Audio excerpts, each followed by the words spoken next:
ഇപ്പോൾ കണ്ണൂരിൽ നിന്നും ഒരു വാർത്ത വരുന്നുണ്ട്. കണ്ണൂർ മയിൽ മുല്ലക്കുടി UP സ്കൂളിലെ UDF പോളിംഗ് ഏജന്റ് ഭാസ്കരന്റെ വീടിനു നേരെ ആക്രമണം. പിന്നിൽ CPIM എന്നാണ് ആരോപണം. CPIM പ്രവർത്തകൻ പ്രകാശനെ കുത്തിപ്പരിക്കേൽപ്പിച്ച കോൺഗ്രസ് പ്രവർത്തകന്റെ സഹോദരനാണ് ഭാസ്കരൻ. അജീഷ് ജയകുമാറുണ്ട് കണ്ണൂരിൽ നിന്ന് വിവരങ്ങളുമായ. അജീഷ്, ഈ മയിലിൽ തുടർ സംഘർഷങ്ങൾ ഉണ്ടാകുകയാണ്. പ്രകാശൻ വെട്ടേറ്റ് കുത്തേറ്റ് ആശുപത്രിയിൽ കഴിയുകയാണ്. അതിന്റെ തുടർ സംഘർഷങ്ങൾ, ഏറ്റുമുട്ടലുകൾ അങ്ങനെ നീണ്ടുപോവുകയാണല്ലേ? അതെ ഗോകുൽ, ഈ കണ്ണൂരിൽ അടിക്ക് തിരിച്ചടി പുതിയ കാര്യമല്ല.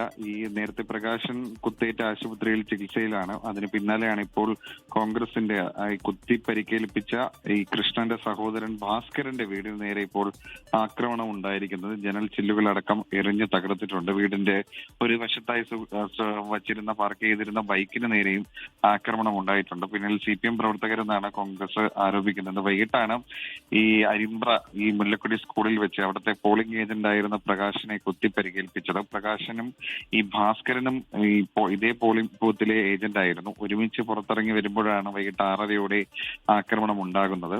അതിനുശേഷം ആശുപത്രിയിലെത്തി. വയറിന്റെ ഭാഗത്താണ് ഈ കുത്ത് ഏറ്റത്. സാരമായ പരിക്കില്ല എന്നാണ് ആശുപത്രി അധികൃതർ അറിയിക്കുന്ന വിവരമോടെ CPMയുടെ സംസ്ഥാന സെക്രട്ടറി അടക്കമുള്ളവർ എത്തിക്കണ്ടിരുന്നു. അതിന് പിന്നാലെയാണ് ഇപ്പോൾ ഈ മയിൽ ഭാഗത്ത് മുല്ലക്കൊടിയിൽ ഭാസ്കരന്റെ വീടിന് നേരെ ഒരു ആക്രമണം ഉണ്ടായിരിക്കുന്നത്. ഈ സുരക്ഷാ ഭീഷണി കണക്കിലെടുത്ത്, സംഘർഷ സാധ്യത കണക്കിലെടുത്ത് അവിടെ പോലീസിന്റെ സാന്നിധ്യം അത് കൂട്ടിയിട്ടുണ്ട്. അജീഷ്, പയ്യന്നൂരിലടക്കം പലയിടങ്ങളിൽ ഈ കള്ളവോട്ട് ആരോപണവും തർക്കങ്ങളും ഒക്കെ ഉണ്ടായിരുന്നല്ലോ. മയിലിലെ സാഹചര്യം എന്തായിരുന്നു? ഈ പോളിംഗ് ബൂത്തിന് പുറത്തേക്ക് വന്ന ആക്രമണം, അതിന് മുമ്പ് എന്തെങ്കിലും തർക്കമോ സംഘർഷമോ അവിടെ ഉണ്ടായിട്ടുണ്ടോ?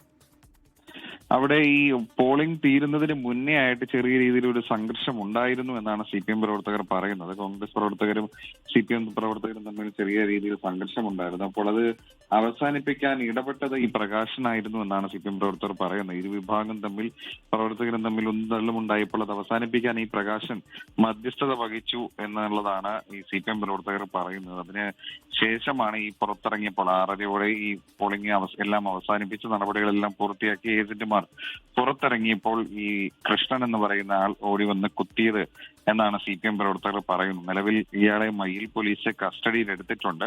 എന്നാലും ഈ പരിക്ക് ഗുരുതരമല്ലാത്തത് കൊണ്ട് ഈ വലിയൊരു അക്രമ സംഭവങ്ങളിലേക്ക് ഇനി കാര്യങ്ങൾ പോകില്ലെന്നാണ് കരുതുന്നത്. എന്തായാലും ഈ അടിക്ക് തിരിച്ചടി എന്ന നിലയിലാണ് ഇപ്പോൾ ഈ കോൺഗ്രസ് പ്രവർത്തകന്റെ സഹോദരന്റെ വീടിന് നേരെ ഇപ്പോൾ ആക്രമണം ഉണ്ടായിരിക്കുന്നത്. അതിന് പിന്നിലും പ്രദേശത്തെ പ്രാദേശിക CPM പ്രവർത്തകരെന്നാണ് കോൺഗ്രസ് ആരോപിക്കുന്നത്.